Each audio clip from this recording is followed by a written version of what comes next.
नमो नारायण। कृष्ण काली रहस्य महाव्याख्यान फर्स्ट का अध्याय सेकंड। यदि ईश्वर एक है तो कृष्ण और काली दो क्यों दिखाई देते हैं और कृष्ण काली एक दिखाई क्यों देते हैं? शिवशक्त्या युक्तो यदि भवति शक्तः प्रभवितुं न च देवं देवो न खलु कुशलस स्पंदितुमपि। यह प्रसिद्ध शाक्त परंपरा का उद्घाटन श्लोक है जो शक्ति और शक्तिमान की अभिन्नता का संकेत देता है। पिछले अध्याय में हमने एक प्रश्न पूछा था, क्या भगवान श्री कृष्ण और माँ महाकाली वास्तव में एक ही हैं? आज हम उस प्रश्न का उत्तर देने का प्रयास नहीं करेंगे। आज सबसे पहले हम समझेंगे कि ऐसा प्रश्न उत्पन्न ही क्यों हुआ, क्योंकि जब तक प्रश्न की जड़ नहीं समझेंगे उत्तर भी अधूरा रहेगा। संसार का सबसे बड़ा भ्रम क्या है? रूप को ही सत्य मान लेना। हम आँखों से देखते हैं इसलिए रूप को पकड़ लेते हैं, लेकिन भारतीय दर्शन रूप से पहले तत्व को देखता है। आप मिट्टी से घड़ा बनाइए, दीपक बनाइए, मूर्ति बनाइए, ईंट बनाइए, रूप बदलते रहेंगे लेकिन मिट्टी वही रहेगी। उपनिषद पूछते हैं कि यदि मिट्टी एक है तो क्या घड़ों की संख्या का कोई अर्थ है? इसी प्रकार यदि ब्रह्म एक है तो देवताओं की संख्या का क्या अर्थ है?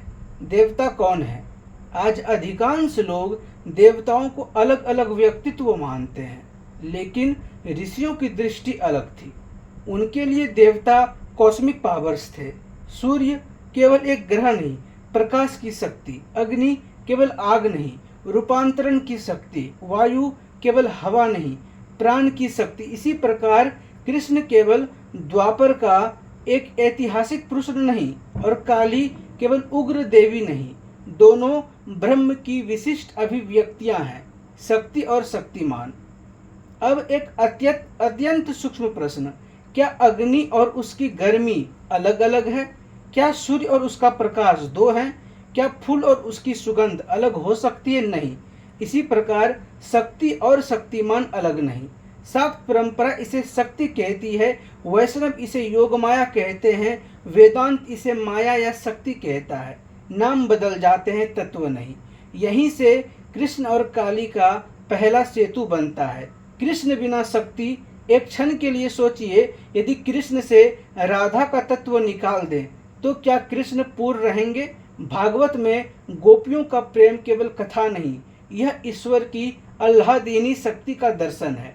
गौड़ीय वैष्णव दर्शन में राधा भगवान की अल्लादीनी शक्ति कही गई है, अर्थात आनंद का स्रोत। अब शाक्त परंपरा क्या कहती है? वह कहती है कि शक्ति के बिना शिव भी सब है। क्या यह विरोध है? नहीं, यह एक ही सत्य की दो भाषाएं हैं। कृष्ण और काली का अंतर कहाँ? अब सुनिए ध्यान से। कृष्ण आकर्षित करते हैं, काली विसर्जित करती हैं। कृष्ण हृदय को खोलते हैं, काली अहंकार को तोड़ती हैं। कृष्ण प्रेम से बांधते हैं, काली बंधन काट देती हैं। लेकिन दोनों का अंतिम लक्ष्य क्या है? जीव को ब्रह्म से मिलाना। यही तंत्र मुस्कुराता है और कहता है, अब तुम समझने लगे हो। एक सुंदर उदाहरण, एक माँ है, सुबह अपने बच्चे को प्रेम से गोद में लेकर दूध पिलाती है। शाम को वही माँ उसी बच्चे के हाथ से जहर की शीशी छीनने के लिए कठोर हो जाती है। क्या माँ बदल गई? नहीं, प्रेम का रूप बदल गया। इसी प्रकार वृंदावन के कृष्ण और शमशान की काली दो अलग प्रेम नहीं, ये प्रेम की दो अभिव्यक्तियां हैं। श्याम का रहस्य, कृष्ण श्याम है तो काली श्यामा। क्या श्याम केवल रंग है? नहीं, भारतीय दर्शन में श्याम अनंत का रंग है। रात्रि का आकाश श्याम है क्योंकि उसमें सभी तारे समा जाते हैं। महासागर दूर से श्याम दिखाई देता है क्योंकि उसकी गहराई आंखों से नहीं मापी जा सकती। इसी प्रकार पर ब्रह्म श्याम कहा गया। कृष्ण उसका श्याम और माधुर्य है, काली उसी श्याम का महाकाल रूप है।